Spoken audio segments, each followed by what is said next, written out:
Hallo zusammen und willkommen bei diesem zweiten Video von Systema Atom. Heute werden wir uns mal mit weiteren Übungen aus dem Systema der russischen Kampfkunst beschäftigen, vor allem zum Thema Hüftmobilität, Beinmobilität und Schrittarbeit. Wir hatten uns im ersten Video mit dem Thema der kontrollierten An- und Entspannung beschäftigt, möglichst durch den ganzen Körper. Das ist die Übung, mit der wir heute anfangen, einfach mal um den Körper in Schwung zu bringen. Wir fangen damit an, dass wir von den Füßen bis in die Hände uns anspannen werden und von den Händen bis in die Füße wieder das Ganze lockern. Das heißt, ich fange damit an, meine Füße anzuspannen, ich spanne dann die Waden an, von den Waden spanne ich dann die Oberschenkel an, von den Oberschenkeln spanne ich das ganze Beckenbereich an, vom Beckenbereich spanne ich die Bauchmuskeln und die Rückenmuskulatur an, Brustkorb, oberer Rücken, die Schulter, Oberarme, Unterarme und die Hände. Und dann werde ich genau umgekehrt wieder loslassen. Das heißt, ich entspanne zuerst die Hände, dann entspanne ich die Unterarme, dann entspanne ich die Oberarme, die Schulter, oberer Rücken und Brustkorb. Ich entspanne den Bauch und den unteren Rücken.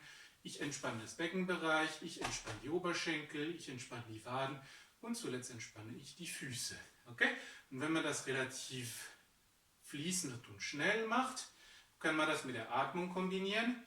Wenn ich einatme, spanne ich an.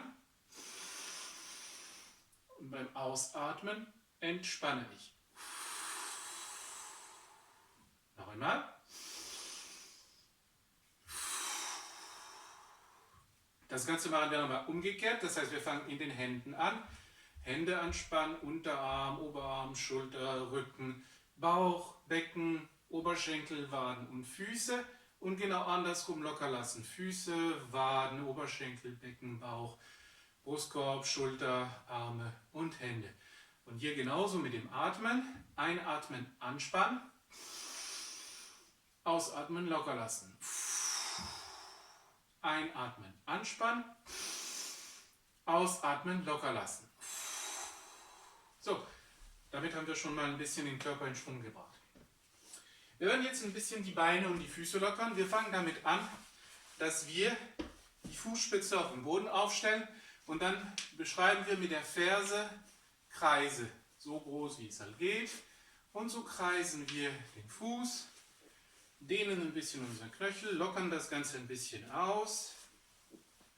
Okay, dann drücken wir die Zehen in den Boden, in beiden Richtungen, rollen zu der Seite, damit wir alle Zehen mitnehmen. Und die andere Seite, rollen, Fußspitze aufstellen, mit der Ferse kreisen.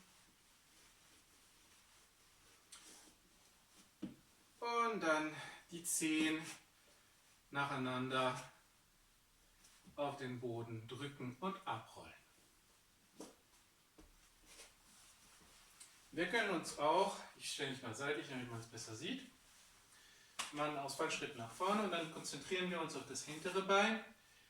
Die Ferse geht in den Boden, wir strecken das Bein durch und dann gehen wir so weit wie möglich nach vorne und dehnen dadurch unseren Knöchel und ein bisschen die Wade. Können wieder hochgehen, können mit dem vorderen Fuß ein bisschen weiter nach vorne gehen, damit die Wirkung stärker ist. Und dann dehnen wir. Ja. Andere Seite genauso. Die Ferse in den Boden, das Bein durchstrecken und dann nach vorne schieben mit dem Becken. Nach vorne schieben. Mit dem Ziel, die Wade und den Knöchel zu dehnen. Ein bisschen weiter vorne. Und los geht's. So. Als nächstes werden wir uns ein bisschen mit der Hüftmobilität beschäftigen. Die Hüfte ist ein relativ simples Gelenk. Das ist im Prinzip nur eine Kugel und eine Kugelpfanne und das bewegt sich in allen möglichen Richtungen. Das ist aber ein Gelenk, was von großen Muskeln umfasst ist. Und diese großen Muskeln von den Beinen, vom Gesäß, vom Bauch, die sind bei vielen Leuten sehr stark angespannt, beziehungsweise verkürzt aufgrund von unseren Lebensgewohnheiten. Zum Beispiel, wenn wir ständig auf dem Stuhl sitzen, haben wir relativ langgestreckte und relativ schwache Gesäßmuskeln. Und dadurch haben wir auch etwas verkürztere Oberschenkelmuskulatur. Das bedingt, dass unsere Hüfte im Prinzip ständig unter, ich sag mal so, unnatürlichen oder unanatomischen Spannungen ausgesetzt ist. Und um das ein bisschen wieder in den Griff zu kriegen, das ein bisschen zu lockern, folgende Übung, die bitte zusätzlich zu einer Anpassung des Lebensstils kommen sollen, wie zum Beispiel mehr auf dem Boden sitzen, weniger auf Stühlen oder auf Couch sitzen, während der Arbeit, wenn man eine sitzende Tätigkeit nachgeht, öfter aufstehen, öfter laufen, ja, öfter spazieren gehen und solche Sachen. Das sollte jeder in seinen Alltag versuchen zu integrieren, um die Muskulatur und die Bänder und die Sehnen und die ganzen Faszien und alles, was im Bein noch nützlich ist, um diese wieder auf Vordermann zu bringen. Wir werden damit anfangen, dass wir in eine unterstützte Hocke gehen. Also diese klassische tiefe Hocke aus dem Systema, die kann nicht jeder aus dem FF und das ist normal, also normal, naja, üblich. Wir fangen damit an, dass wir die Hocke mit den Händen unterstützen. Dadurch gehen wir einfach mit den Händen auf den Boden. Ja? Die Beine sind ungefähr doppelt so weit auseinander, die Füße sind ungefähr doppelt so weit auseinander wie meine Schulterbreite. Ich gehe mit den Händen auf den Boden und dann gehe ich in eine nicht zu tiefe Hocke. Okay? Und dann versuche ich mich erstmal in dieser Position zurechtzufinden. Ein bisschen das Gewicht hin und her bewegen. Ich kann das Gewicht nach vorne und nach hinten verlagern, dass ich mal spüre, was in dieser Position passiert in meinem Körper. Wo fühlt sich das eng an? Wo fühlt sich das gequetscht an? Wo zieht es? Ich kann mal ein bisschen hochgehen, versuche tiefer zu kommen, vorne, hinten und so weiter und so fort. Für den Moment kümmern wir uns nicht allzu sehr, was die Füße machen. Das heißt, ich kann mit dem vollen Fuß aufliegen, ich kann aber auch nur mit der Fußspitze da stehen, so wie jetzt. Ne? Also die Fersen berühren den Boden nicht. Ich kann auch nur auf der Ferse sein. Es ist erstmal egal. In dieser Phase versuchen wir nur, unsere Bewegungsfreiheit in dieser Position zu erkunden.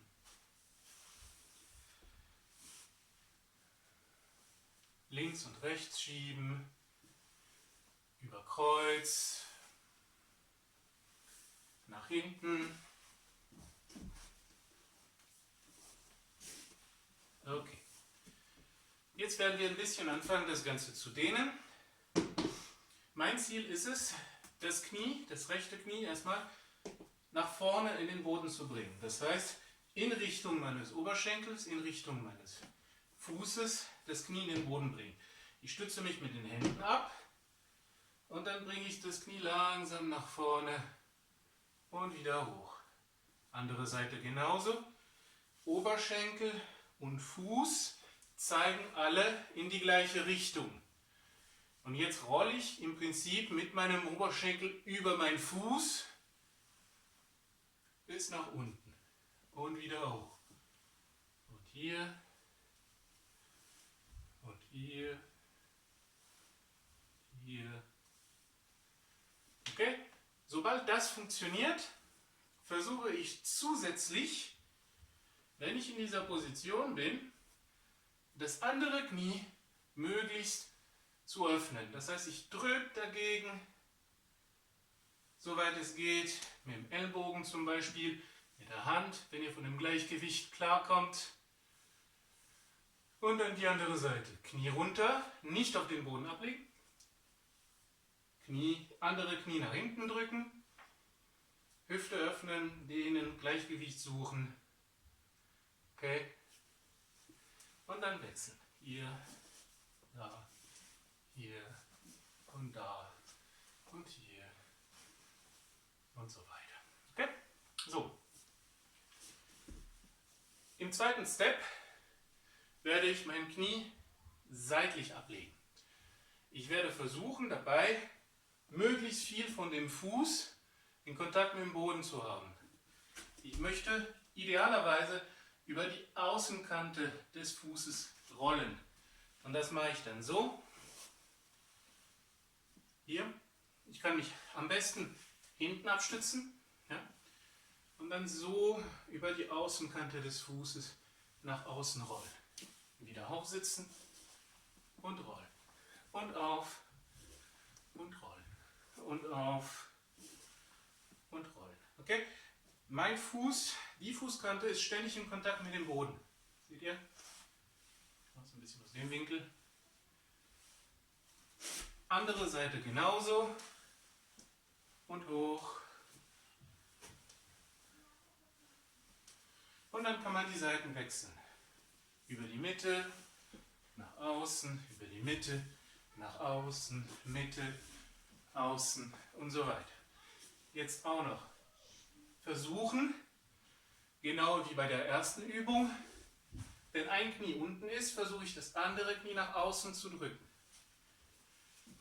Unten und nach außen drücken.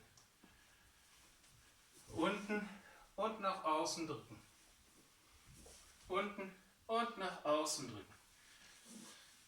Versucht dabei, die Entspannung zu suchen. Nicht so sehr dieses Auseinanderzerren auf Gedeih und Verderb, sondern versucht hier, hey, das ist eine coole Position. Und jetzt langsam dehnen. Ja? Und nicht so sehr auf Kraft machen, sondern eher auf Entspannung. Allgemein bei allen Beweglichkeitsübungen im Systema sucht man die Entspannung und nicht die Kraft. So, wir können die gleiche Übung machen mit dem Knie nach innen. Das ist ein bisschen komplizierter. Ich zeige das so halb von der Seite. Hier ist es die Innenkante vom Fuß, die ständig in Kontakt mit dem Boden ist. Ich kann mich relativ weit nach vorne abstützen und dann bringe ich mein Knie in den Boden. Und die Innenkante vom Fuß ist immer noch in Kontakt mit dem Boden. Am Anfang macht das ruhig relativ hoch, bis ihr verstanden habt, wie sich die Hüfte bewegen soll. Wenn ihr das könnt, andere Seite genauso. Die Innenkante vom Fuß ist im Prinzip meine Drehachse.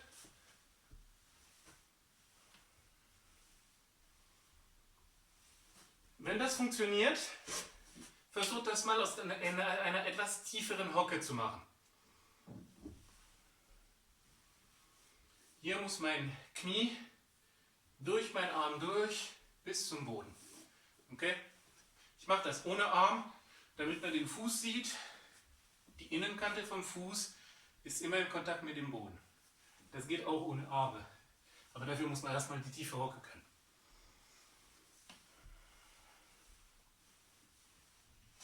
So. Jetzt, das waren relativ simple Dehn-Bewegungsübungen. Man kann das Ganze in etwas praktikablere Bewegungsmuster umsetzen. Und dann gehe ich wieder mit den Händen auf den Boden. Und jetzt werde ich versuchen, meine Füße nach vorne, nach hinten zu bewegen. Entweder getrennt oder gemeinsam.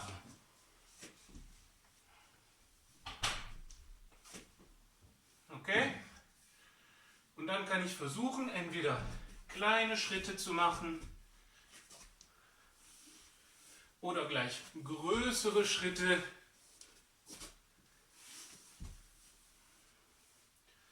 Und immer dabei beobachten, was passiert in meinem Körper, welche Stellen fühlen sich eng an, welche Stellen fühlen sich angespannt an, welche Stellen sind beweglich, welche weniger. Beobachtet euch.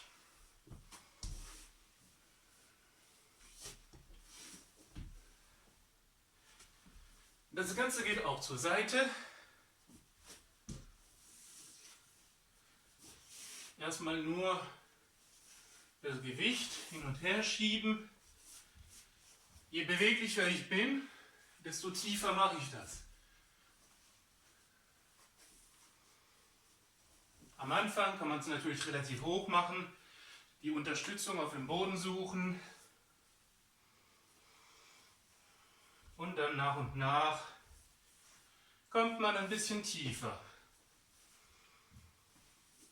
Okay. Komplett rübergehen, das heißt mit beiden Füßen oder zuerst mit dem vorderen und dann mit dem hinteren Fuß oder umgekehrt.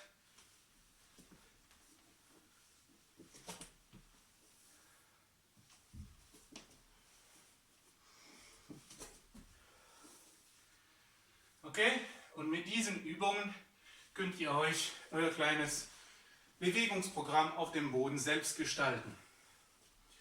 So, einmal durchatmen, das ist anstrengender, als es aussieht. Gut, wir werden jetzt ein bisschen was zum Thema Schrittarbeit erzählen. Laufen, gehen sollte eine relativ einfache und natürliche Angelegenheit sein für die meisten von uns. Ist es aber nicht. Viele Menschen, wenn sie ganz normal laufen, haben einen Schrittmuster, der eher so aussieht.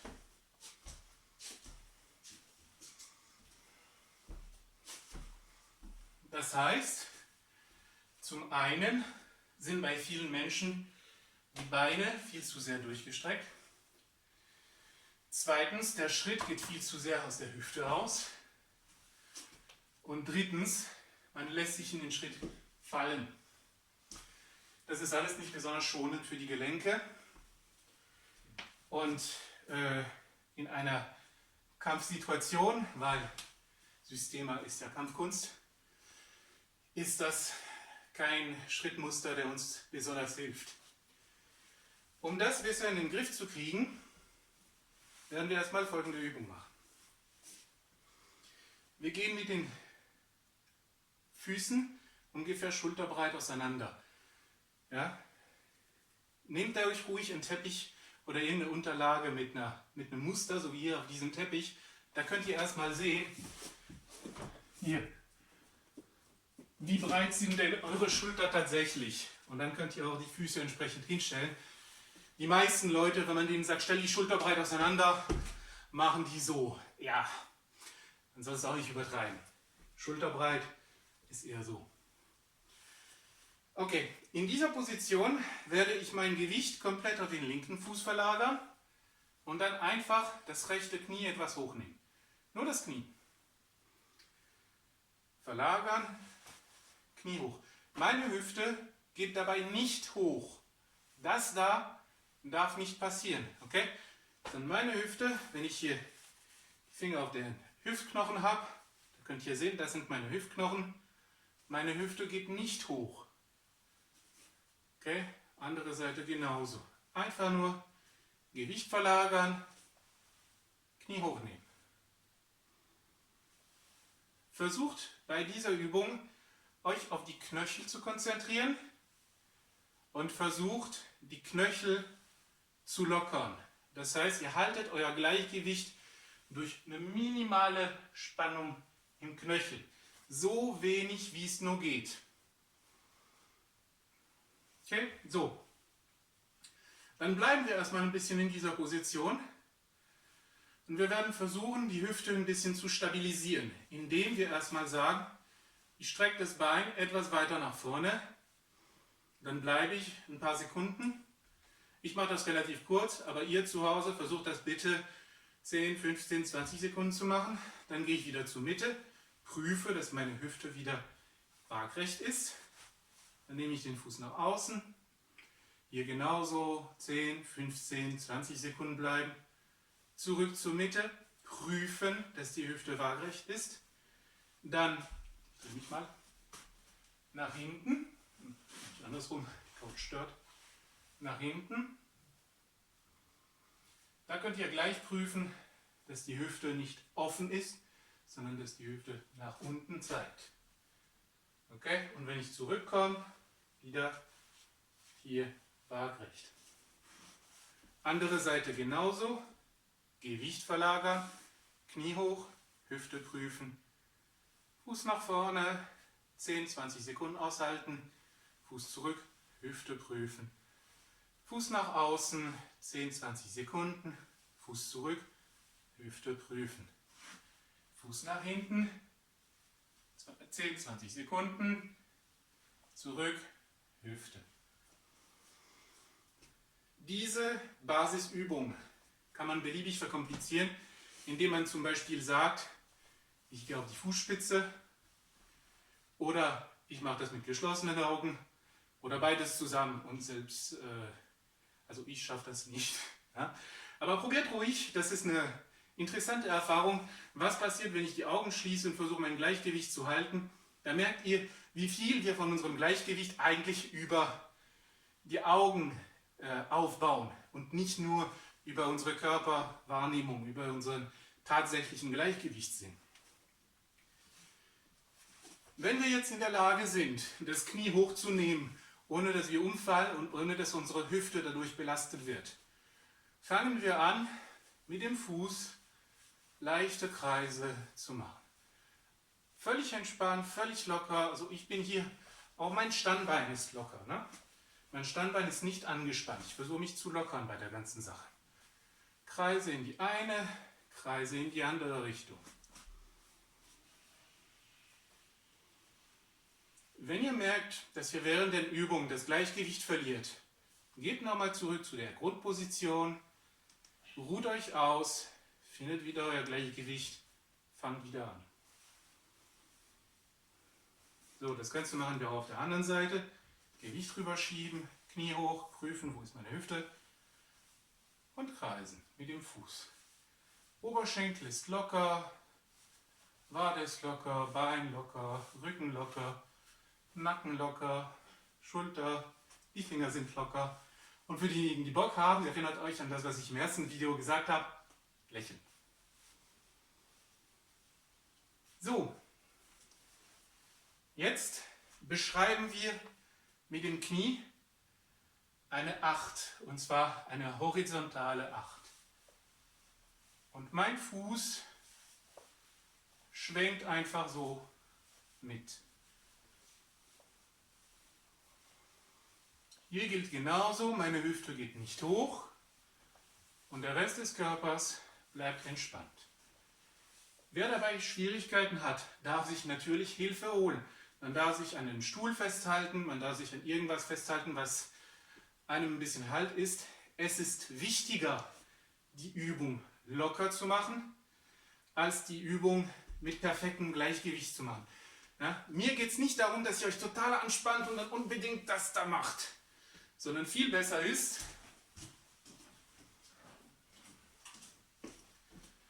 ich nehme mir einen Stuhl, mache mir über mein Gleichgewicht weniger Gedanken und dann lockere ich tatsächlich das Ganze.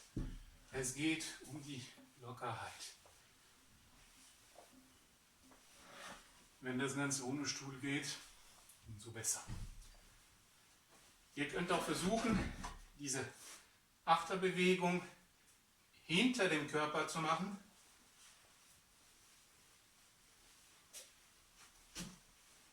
Beziehungsweise um das Bein herum.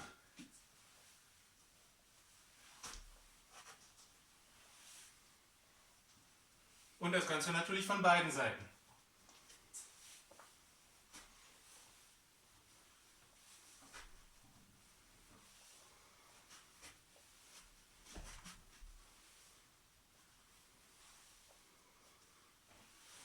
Alles klar. Einmal kurz ausschütteln. Das nehme ich beiseite.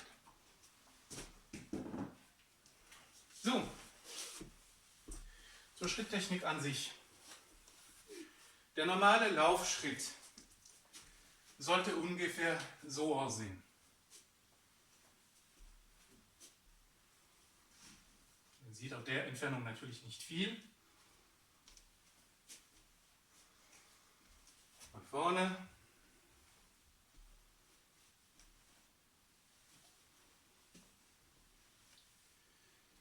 Das Wichtigste an dem Laufschritt, damit ihr lernt, entspannte, kontrollierte Schritte zu machen.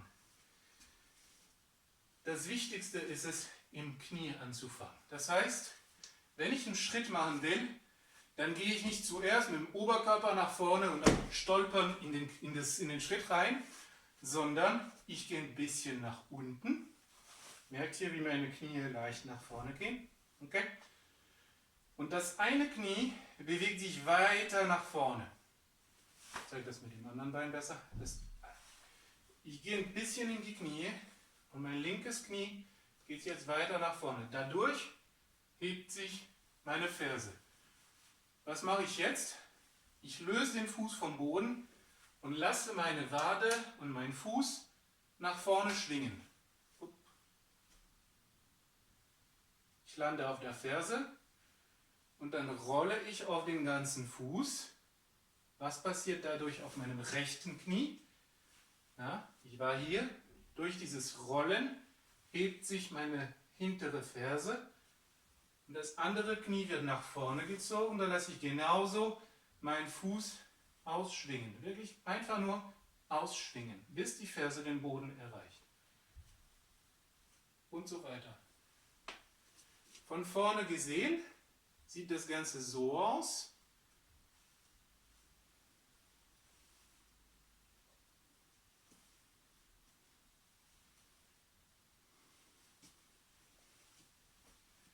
Wichtig ist dabei, dass meine Hüfte nicht hochgeht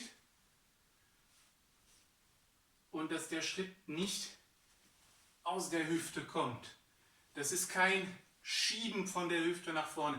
Die Hüfte bleibt neutral während der Schrittarbeit. Die Hüfte macht nichts außer dem Oberkörper tragen.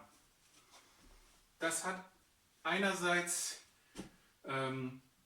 physiologische Gründe. Es ist eine sehr sanfte Art und Weise, die Schritte zu machen, ja, wo die Ferse nicht auf den Boden knallt, wo dadurch keine Schockwellen durch den Körper gehen. Und zweitens, das ist eine Schrittweise, die für den Kampf sehr gut geeignet ist, weil durch die Schritte alles oberhalb von meiner Hüfte immer noch frei ist und unabhängig von der Schrittarbeit. Das heißt, ich kann meine ganzen Armbewegungen unabhängig von den Schritten ausführen. Besonders wichtig in der Arbeit gegen mehreren Gegnern. Ne? Versucht euch mal darüber ein paar Gedanken zu machen. Versucht das umzusetzen, wenn ihr kurze Strecken im Haus macht, wo ihr Zeit habt, euch darüber Gedanken zu machen. Und dann probiert das umzusetzen, wenn ihr mal spazieren geht zum Beispiel. Konzentriert euch auf die Schrittarbeit, ein bisschen in die Knie gehen, die Hüfte locker. Ja, meine Hüfte ist weder ganz nach vorne eingerollt, weder noch nach hinten eingerollt, sondern hängt locker in der Mitte. Falls es euch helfen kann, stellt euch vor, dass euer Bauch komplett entspannt ist und nach unten zieht und euer Rücken komplett entspannt ist und nach unten zieht. Ja? Lasst euch von eurem Bauch, von eurem Rücken, wie, ja, als ob jemand am T-Shirt ziehen würde, vorne und hinten, ja? Und dann ein bisschen auf die Beine drücken, um diese mittlere Position in der Hüfte zu finden. Und aus dieser mittleren Position der Hüfte entsteht die Schrittarbeit.